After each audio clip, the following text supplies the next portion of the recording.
सामाजिक विज्ञान विषय माटे मोस्ट आईएमपी नक्शापूर्ति आ विडियो तमे जोई नाखशो एटले नक्शापूर्तिना अंदर जे तमारा 4 मार्क्स छे ए 4 मार्क्स तमारा कम्प्लीट कवर थई जशे। तो एक एक नक्शो तमारा माटे मैं अगत्यनो बनावेलो छे, तो आ विडियो संपूर्ण तमारे जोई नाखवानो छे। तो आपणे शरूआत करीए छीए कि तमारे राष्ट्रीय उद्यान पूछाता होय तो कया खास राष्ट्रीय उद्यान तमारे याद राखवानुं छे। तो आपणे उपरथी शरूआत करीए छीए। तमने जम्मू अने काश्मीरनी अंदर एक राष्ट्रीय उद्यान पूछाय छे दची गाम।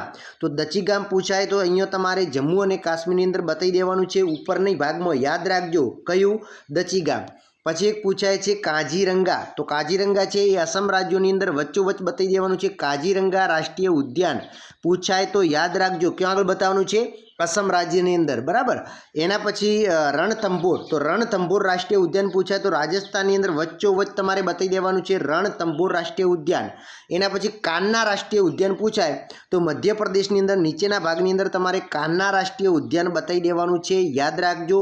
एना पछी गुजरातना बे पूछाय छे गीर राष्ट्रीय उद्यान। तो जे आपणा गुजरातनी अंदर आवो वळो पड़तो होय अहींया नीचे तमारे अहींया गुजरातनी अंदर એટલે ગીર રાષ્ટ્રીય ઉદ્યાન અહીંયા આવશે અને એની બાજુમાં જ છે જ વેળાવદર રાષ્ટ્રીય ઉદ્યાન પૂછાય તો પણ ત્યાં આગળ આવી શકે છે વેળાવદર રાષ્ટ્રીય ઉદ્યાન। તો આ બે રાષ્ટ્રીય ઉદ્યાન ગુજરાતના याद રાખજો ગીર અને વેળાવદર। એના પછી એક કર્ણાટકની અંદર આવેલું છે બાંદીપુરમ। કયું આવેલું છે કેરળની અંદર બાંદીપુરમ। કેરળ અને જે બોર્ડર લાગે છે ને કર્ણાટकनी ત્યાં આગળ બાંદીપુરમ અભયારણ્ય આવેલું છે। તો એ યાદ રાખજો કેરળની અંદર, બરાબર। કર્ણાટક કેરળ અને તમિલનાડુની જે બોર્ડર છે ત્યાં આગળ તમારે બાંદીપુર બતાવી દેવાનું છે। તો આટલા ખાસ રાષ્ટ્રીય ઉદ્યાનો તમારે તૈયાર કરી દેવાના છે। આના સિવાય નળ પક્ષી અભયારણ્ય છે એ પણ તમારે પૂછી શકે છે। એ ક્યારેક પૂછાય છે પણ રાષ્ટ્રીય ઉદ્યાનો ખાસ પૂછાય છે। તો આટલા તો રાષ્ટ્રીય ઉદ્યાનો તમારે યાદ રાખી જ લેવાના છે। એના પછી આપણે વાત કરીએ કે ભારતના આંતરિક જળમાર્ગો। તો એ પહેલો એક આંતરિક જળમાર્ગ છે જે ગંગા નદી ઉપર આવેલો છે। तो हल्दियाथी अल्हाबाद सुधी जाए छे। हल्दियाथी अल्हाबाद सुधी जतो जे मार्ग छे ए गंगा नदी उपर आवेलो छे अने जे पश्चिम बंगाल सुधी तमारे बताववानो छे तो ए गंगा नदी उपर छे। हल्दियाथी अल्हाबाद सुधी जाए छे अने वच्चे बिहार छे, झारखंड छे, पश्चिम बंगाल ए बधा ज राज्यों कवर थई जाय छे, बराबर। आ एक याद राखजो राष्ट्रीय जलमार्ग नंबर 1 अने कई नदी उपर छे गंगा नदी उपर। बीजू राष्ट्रीय जलमार्ग नंबर 2 है ये ब्रह्मपुत्र नदी पर से सादियाथी लई अने धुबरी सुधी। सादियाथी धुबरी सुधी जे अरुणाचल प्रदेशनी अंदर तमे जुओ छो असमना उपरना भागथी लई अने छेक धुबरी सुधी ब्रह्मपुत्र नदी उपर छे। ए बीजा नंबरनो पण पूछाय छे, याद राखजो। एना पछी राष्ट्रीय जलमार्ग नंबर आगळ जोवा जईए तो तमने 3 छे ए केरळमां अंदर आवेलो छे। एना पछी 4 छे ए पण आपणे आवेलो छे। एना पछी 5 छे ए तो पूछातो नथी, बराबर। आ बे खास तमारे तैयार कर देवाना छे राष्ट्रीय जलमार्गनी अंदर। एना पछी आपणे वात करीए कई नदी उपर कई योजना आवेली छे। तो खास याद राखजो भाखरा नागल योजना। जो जे पूछाय छे ने ए ज हूँ तमने कहूँ छूँ, बराबर। अने बीजुं नक्शापूर्ति अंदर संज्ञा सूची तमे करवानुं बनावतानुं भूलता नहीं अने पेन्सिल पण तमारे लई जवानुं छे। तो खास याद राखजो कि भाखरा नागल योजना छे ए सिंधु नदी उपर आवेली छे, पंजाबनी अंदर आवेली छे भाखरा नागल योजना। एना पछी आपणे जोवा जईए तो दामोदर खीण योजना है ये दामोदर नदी उपर है। महानदी उपर है हीराकुंड योजना तमारे अहींया बताववानी छे महानदी उपर। पछी गोदावरी नदी जे छे एना उपर है निजाम सागर योजना है अने नागार्जुन सागर योजना है कृष्णा नदी उपर है। पछी खास कावेरी उपर कृष्ण सागर योजना पूछाय छे ए कावेरी नदी तमिलनाडुनी अंदर आवेली छे। एना पछी आपणा गुजरातनी नर्मदा नदी उपर छे सरदार सरोवर योजना छे। पछी तापी नदी उपर छे उकाई अने काकरापार, याद राखजो तापी नदी उपर। महीसागर नदी उपर छे वणाकबोरी योजना छे अने साबरमती नदी उपर धर योजना छे ए पण तमे याद राखजो, बताववानुं भूलता नहीं, बराबर। एना पछी ब्रह्मपुत्र नदी छे एना उपर छे, बराबर। आटली खास अगत्यनी छे। हवे आपणे घऊं उत्पन्न करतो कोई एक प्रदेश तमारे बताववानुं पूछाय तो घऊं तो सौथी वधारे क्यों पाके छे तो घऊं पाके छे पंजाबनी अंदर। तो अहींया तमारे पंजाब राज्य बतावी देवानो छे। एना पछी बीजो छे नर्मदा खीण योजना सरदार सरोवर नवागाम पासे छे। तो आपणे नर्मदा खीण योजना छे आपणा गुजरातनी अंदर छे, अहींया तमारे बतावी देवानी छे नर्मदा जिल्लानी अंदर, बराबर। सरदार सरोवर योजना। एना पछी जे बॉक्साइट मळतुं होय तेवुं एक स्थळ बताववानुं छे। तो बॉक्साइट माटे आपणे सूचना शुं करी छे बी करी छे। तो झारखंडने अहींया तमने बॉक्साइट मळी जाय छे तो अहींया तमारे बतावी देवानुं छे बॉक्साइट मळतुं। एना पछी खातर उद्योगनुं एक केंद्र बताववानुं छे। तो खातर उद्योगना केंद्र माटे आपणे संज्ञा कई करी छे तो खातर उद्योगना केंद्र माटे आवी रीते काळुं टपकું करेલું छे कलोल छे। तो आपणा गुजरातनी अंदर आवेલું છે कलोल, तमारे अहींया बतावी देवानुं छे खातर उद्योगनुं केंद्र छे। एना पछी મુંબઈથી ચેન્નઈ જતો રેલમાર્ગ અને એક અટક સ્થાન છે. મુંબઈથી ચેન્નઈ જતો રેલમાર્ગ બતાવવાનો છે. તો અહીંયા તમે જોઈ શકો છો, આ મુંબઈ છે, અહીંયા ચેન્નઈ છે. તો મુંબઈથી ચેન્નઈ જતો રેલમાર્ગ બતાવવાનો છે. એના અટક સ્થાનની અંદર વાત કરીએ તો એમાં બેંગલુરુ છે, ગુંગટક છે, સોલાપુર છે, બધા તમે એના અટક સ્થાન બતાવી શકો છો. બરાબર. એના પછી આગળ છે કે રાષ્ટ્રીય ધોરીમાર્ગ બતાવવાનો છે. રાષ્ટ્રીય ધોરીમાર્ગ નંબર 2 બતાવવાનો છે. દિલ્હીથી કોલકાતા જતો છે અને એના અટક સ્થાન વારાણસી છે, કાનપુર છે, આગ્રા છે, બધા તમે બતાવી શકો છો. રાષ્ટ્રીય ધોરીમાર્ગ નંબર 2, જેને ગ્રાન્ડ ટક રોડ પણ કહેવાય છે. ઘણી વખત એવું પૂછે ગ્રાન્ડ ટક રોડ બતાવો, તો પણ આ તમારે બતાવવાનું છે. બરાબર.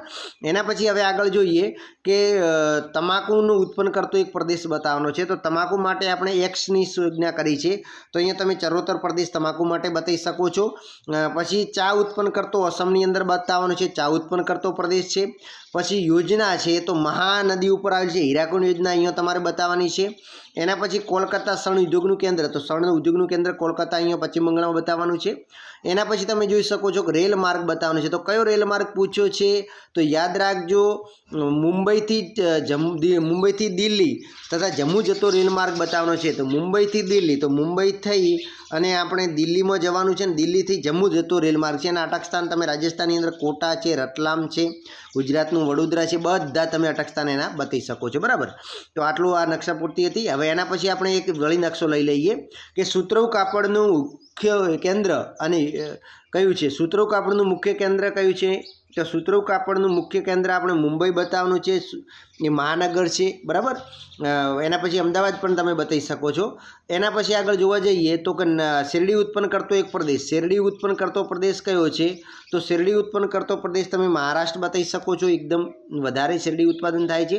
પછી નાગાર્જુન સાગર, તો નાગાર્જુન સાગર કૃષ્ણા નદી ઉપર આવેલી છે, અહીંયા તમે બતાવી શકો છો.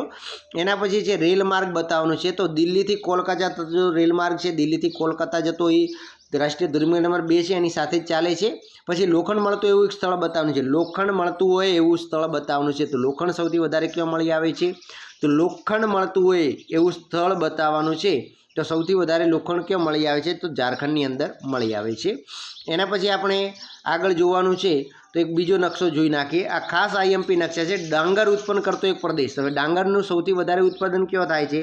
તો ડાંગર ઉત્પાદન કરતો એક પ્રદેશ બતાવવાનો છે. તો સૌથી વધારે ડાંગર એ અહીંયા થાય છે. બરાબર. તો ડાંગર ઉત્પન્ન કરતો પ્રદેશ છે. પછી યોજના છે. તો કઈ નદી યોજના ઉપર બતાવવાની છે? તો નદીની યોજનાની આપણે વાત કરી નાખીએ.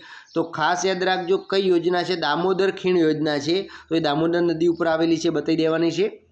પછી તાંબુ, તો તાંબુ તમને મધ્યપ્રદેશમાં સૌથી વધારે મળે છે, ત્યાં આગળ બતાવવાનું છે. પછી સિમેન્ટ ઉદ્યોગનું કેન્દ્ર સિક્કા, તો આપણા ગુજરાતની અંદર તમને અહીંયા આવે છલાયા પાસે સિક્કા આવેલું છે, તો એ સિમેન્ટ ઉદ્યોગનું કેન્દ્ર છે. એના પછી તમે જોવા જઈએ ચતુર્ભુજ માર્ગ બતાવવાનું છે.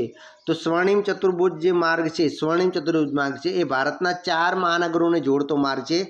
દિલ્હીથી મુંબઈ, એના પછી મુંબઈથી ચેન્નઈ, મુંબઈથી ચેન્નઈ, ચેન્નઈથી કોલકાતા અને કોલકાતાથી દિલ્હી. તો આ 4 મહાનગરોને જોડતો માર્ગ એને સુવર્ણ ચતુર્ભુજ માર્ગ કહેવાય છે.